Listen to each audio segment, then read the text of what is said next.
নমস্কার বন্ধুরা, আমাদের চ্যানেলে আপনাদেরকে স্বাগত জানাই। যারা চ্যানেলটিকে প্রথমবার দেখছেন তারা অবশ্যই চ্যানেলটি সাবস্ক্রাইব করে নেবেন এবং বেল আইকনটি দাবিয়ে দেবেন, যাতে চ্যানেলে দেওয়া সকল ভিডিওর প্রথম নোটিফিকেশান আপনাদের কাছে পৌঁছে যায়। তো আজকে ছিল আমাদের এসএসসির যে 10 নম্বর প্রায়র এক্সপিরিয়েন্স পয়েন্ট, সেটা নিয়ে একটা মামলা। খুব ইম্পর্টেন্ট মামলাটি ছিল আজকে। জাস্টিস অমৃতা সিনহা ম্যামের বেঞ্চে ছিল। তো আজকে যে ঘটনা ঘটে সেটা হচ্ছে, আমাদের বিকাশ রঞ্জন ভট্টাচার্য মহাশয় এই ব্যাপারটাকে নিয়ে টোটালি এক্সপ্লেন করার চেষ্টা করেন যে কেমন করে এই নাম্বারটা আগে দেওয়া হচ্ছে। কারণ এই নাম্বারটা যদি আগে দেওয়া হয় তাহলে পার্শিয়ালিটি হয়ে যাবে, এবং যারা ফ্রেশ ক্যান্ডিডেট আছে, কারণ যেহেতু এটা একটা new selection process, fresh selection process, সেখানটা কেউ কেউ অ্যাডভান্স পেয়ে সামনে এগিয়ে যাবে আর বাকিরা অটোমেটিক্যালি বাদ চলে যাবে। ওকে, তো এটা নিয়ে আজকে একটা বেশ হিটেড আর্গুমেন্ট হয়। তো জাস্টিস ম্যাম যেটা বলেন সেটা হচ্ছে, কেসটিকে আবার পরবর্তীকালে শুনানির জন্য লিস্ট করতে বলেন, যত সম্ভব 12 তারিখে বলেছেন।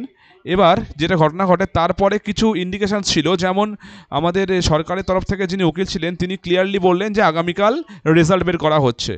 এবার এই যে রেজাল্টটা বের করা হচ্ছে তাতেও তাহলে একটা ইস্যু হবে।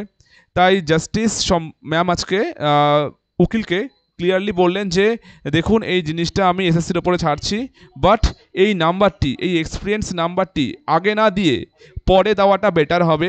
তিনি স্পষ্ট ভাষায় এটা বলেছেন যে এই যে আমাদের যে মার্কিং সিকোয়েন্স, যেটা বারে বারে বলা হচ্ছে, গ্যাজেটে বলা আছে যে আগে আমাদের লিখিত পরীক্ষার রেজাল্ট 60 মার্কস, তারপর 10 মার্কস হচ্ছে প্রত্যেকের একাডেমিক কোয়ালিফিকেশানের জন্য, তারপরে বলা আছে যে প্রায়র টিচিং এক্সপিরিয়েন্স, তারপরে বলা আছে যে ওরাল ভাইবা।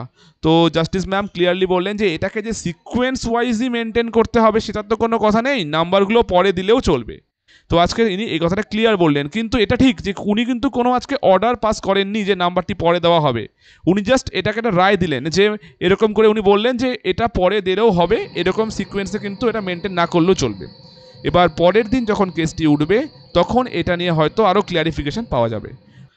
আজকে কেসটি এই পর্যন্তই হয়েছে, এবার দেখা যাক পরের দিন কি হয়। আজকে খবরটি এই পর্যন্তই। ধন্যবাদ।